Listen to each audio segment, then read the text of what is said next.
Alors je pense que ça ne vous aura pas échappé, cette année nous avons affaire à quand même de fortes chaleurs qui sont à la limite du supportable selon l'état dans lequel on se trouve, hein, l'état de santé du corps. Donc j'ai eu envie de faire un petit partage avec vous, de prendre un petit moment pour ça. Parce qu'il y a beaucoup de personnes qui souffrent de cette chaleur. Moi-même, étant quand même un peu fatiguée, je sens bien que lorsque je vais dehors, je n'ai plus du tout la même résistance.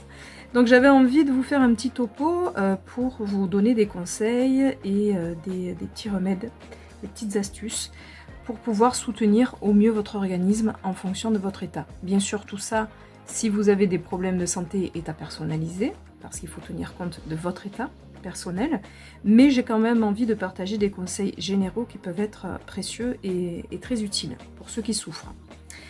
Donc la première des choses à prendre en considération, c'est que ces chaleurs extrêmes représentent une grande sollicitation pour le corps. Surtout qu'en plus on va passer souvent d'un intérieur plutôt frais à un extérieur très chaud, donc ça c'est une adaptation, c'est vécu comme un stress, on va dire, physiologique par votre corps. Donc évidemment la première des choses face à ces chaleurs, ça va être d'hydrater au mieux votre organisme, ça c'est important, de boire régulièrement, mais je ne suis pas là pour vous donner des conseils basiques, on va rentrer un peu plus en profondeur. Donc concernant l'hydratation, il y a quelques remèdes phares que j'aimerais partager avec vous. Vous avez le plasma marin, plasma de Quinton, eau de mer, isotonique de préférence en été, qui va être très intéressant pour maintenir une certaine hydratation de votre organisme. Il contient tous les oligo-éléments. Ceux qui ont l'habitude de me consulter connaissent bien ce remède-là.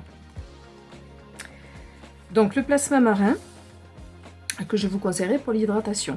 Ensuite, quand je parle d'hydratation, je fais référence aussi à la perte de minéraux, puisqu'on va beaucoup transpirer, forcément, pour s'adapter à ces fortes chaleurs, transpiration qui permet au corps de réguler sa température. Donc, par rapport à cette perte minérale, moi, il y a un remède que je vous conseillerais, qui est simple et qui contient beaucoup de minéraux, ça va être le lithothame.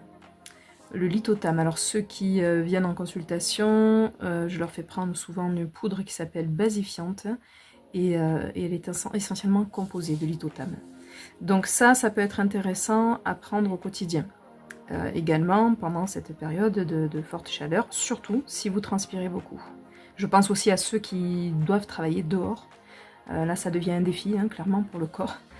Donc c'est important. Un autre aspect de ces fortes chaleurs, ça va être la circulation. Hein. Il est évident que là, le cœur a plus de difficultés à pomper, à effectuer son travail de pompe, à remonter le sang. Alors, il n'y a pas que le cœur qui fait ce travail-là, mais ça peut être intéressant, selon les problèmes que vous avez, de soutenir ce cœur dans cette fonction et d'augmenter un peu l'énergie au niveau des mitochondries, particulièrement au niveau du cœur et des muscles. Et pour ça, je vous conseillerais le coenzyme Q10, qui est en plus un très bon antioxydant. Pour la circulation sanguine, pour fluidifier le sang, pour améliorer chez les personnes qui peuvent souffrir avec ces fortes chaleurs de stase veineuse, de congestion, donc des douleurs, au niveau des jambes, surtout au niveau du bas de la jambe, hein, des mollets, des chevilles. Là, moi, je vous conseillerais la gémothérapie. Alors, j'affectionne particulièrement le bourgeon de sorbier, qui est vraiment le bourgeon pour la circulation. Mais si vous avez des sortes de stase, le châtaignier et le marronnier peuvent être intéressants. Alors, vous pouvez trouver des complexes aussi, hein, qui comportent un petit mélange de plusieurs bourgeons. Donc là, on reste dans les classiques, hydratation, circulation, soutenir le cœur. Maintenant, je vais vous parler de capacité d'adaptation. Donc je vous l'ai dit, c'est une forte sollicitation pour votre corps, ces chaleurs, et ça va lui demander de mobiliser beaucoup d'énergie juste pour faire face à cette forte chaleur. Cette énergie, c'est de l'énergie que vous aurez en moins pour les autres fonctions de l'organisme, hein, donc la digestion, la réflexion, hein, le mental, l'activité physique, etc. Donc là, je vais vous recommander, pour soutenir le corps sur cet aspect-là, d'aller vers des plantes adaptogènes. Il y en a plusieurs. Il y a l'éleutérocoque, par exemple. Il y a l'ashwagandha, que j'aime beaucoup. Moi, j'utilise l'ashwagandha. L'ashwagandha, c'est une plante ayurvédique. Donc, c'est une plante adaptogène qui va avoir, comme toutes les plantes adaptogènes, la capacité d'augmenter votre capacité d'adaptation, justement. Donc, de vous donner plus de force et d'énergie au corps pour pouvoir s'adapter aux sollicitations extérieures. En l'occurrence, sur le sujet qui nous intéresse aujourd'hui, la forte chaleur. Donc l'ashwagandha peut être très intéressant pour tous ceux qui ont du mal à faire face, pour ceux qui travaillent en extérieur, qui transpirent beaucoup, qui sont particulièrement sollicités.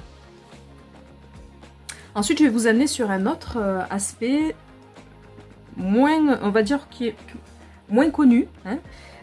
Ça va être de soutenir votre système hormonal et particulièrement votre thyroïde. Alors évidemment, les conseils que je vais donner là sont à adapter en fonction de votre état. Il est certain que si vous êtes en hyperthyroïdie, vous n'allez pas prendre l'iode que je vais vous conseiller. On ne va pas stimuler davantage la thyroïde, hein. Donc attention, ce sont des conseils généraux si vous n'avez pas de problème particulier. Mais ils seront intéressants par contre si vous avez une hypothyroïdie, hein. Alors là, je vais vous conseiller des cofacteurs pour soutenir votre glande thyroïde. Pourquoi la glande thyroïde? Parce que la glande thyroïde, comme je le répète très souvent en consultation, mais aussi dans les petites formations, les ateliers, les programmes en ligne là, que je propose, la thyroïde, c'est elle qui gère votre métabolisme. C'est un peu la chaudière de l'organisme.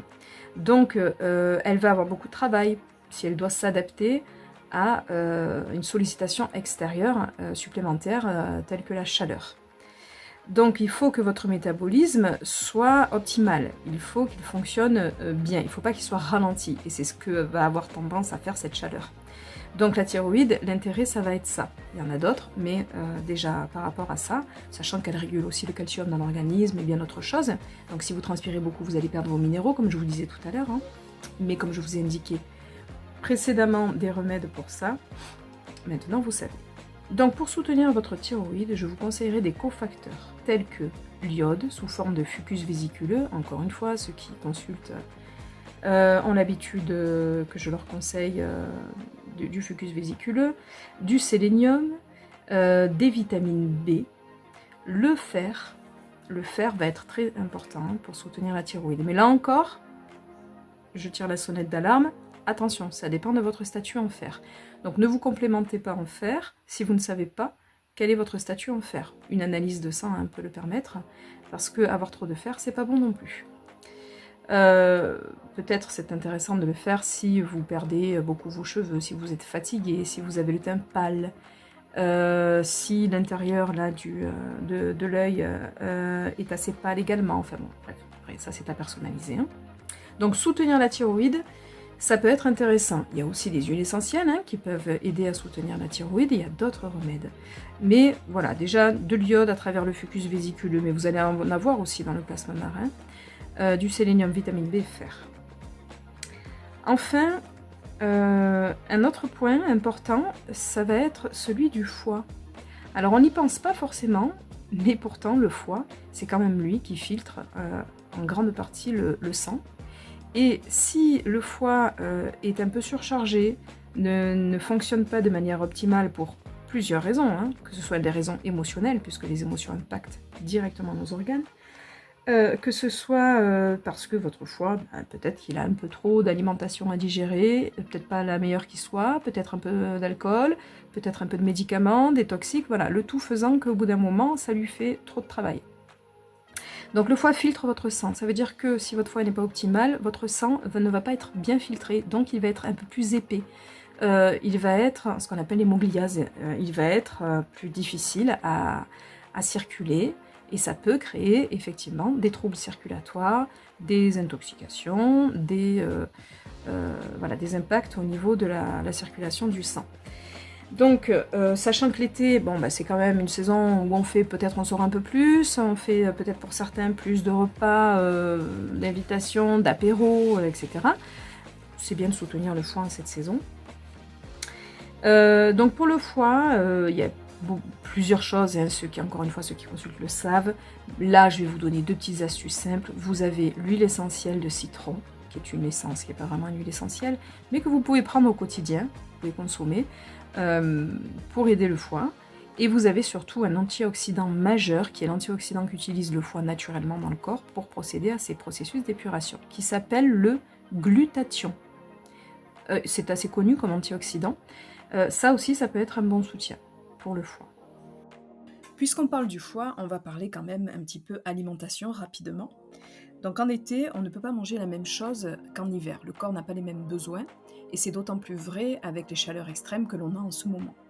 Donc idéalement, en été, et avec ces chaleurs, vous aurez tout intérêt à vous diriger plutôt vers des fruits, des légumes à queue, donc ils contiennent beaucoup d'eau, des minéraux, la pastèque, la courgette, enfin voilà, hein, tout ce que je vais pas vous faire la liste, hein, tous les fruits et légumes vers lesquels vous êtes attiré en fin de compte, parce que si vous écoutez votre corps, vous avez plus envie de ça que des plâtrés de pâtes ou de riz en été.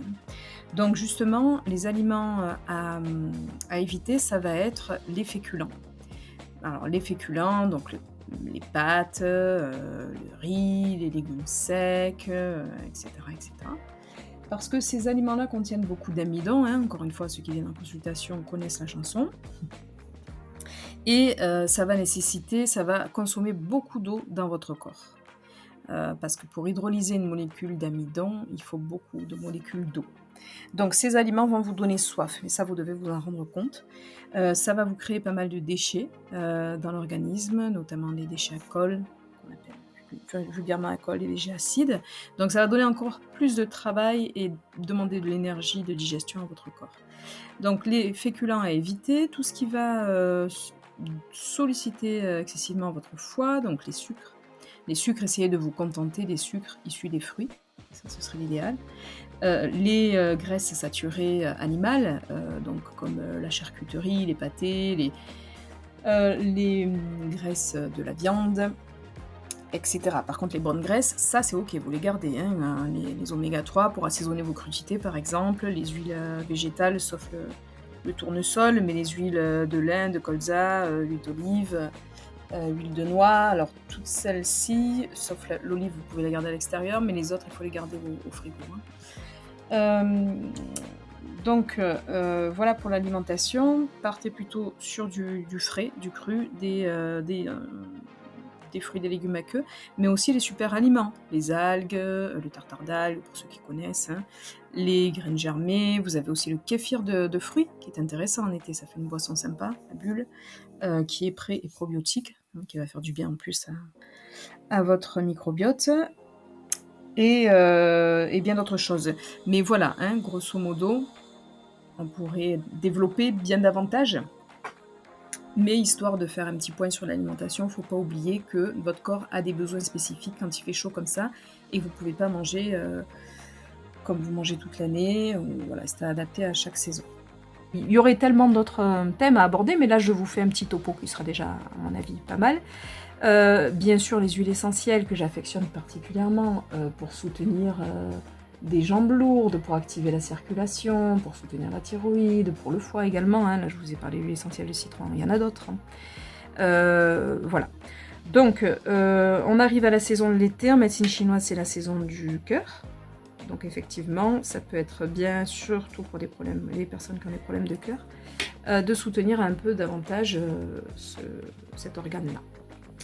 Voilà, écoutez, restez au frais comme vous pouvez, hydratez-vous, hein, c'est important de boire de l'eau de qualité. Je ne vais pas développer le sujet, ça serait trop long. Et moi je vous embrasse, surtout pour ceux que je n'ai pas vus depuis longtemps. Et je vous souhaite un bel été en espérant que tous ces conseils pourront vous aider. Mais n'hésitez pas, si vous avez besoin de plus d'infos ou de conseils personnalisés, à consulter mon site internet masantéonline.fr, masanté-online.fr. Et je vous annonce également que je suis en train de mettre en place des petits programmes SOS en ligne. Le premier programme portera sur le système hormonal. Vous serez informé par mail si vous êtes abonné à la mailing list. Si ce n'est pas le cas, vous pouvez le faire à travers le site internet. Voilà, alors je vous dis à bientôt et un bel été à vous.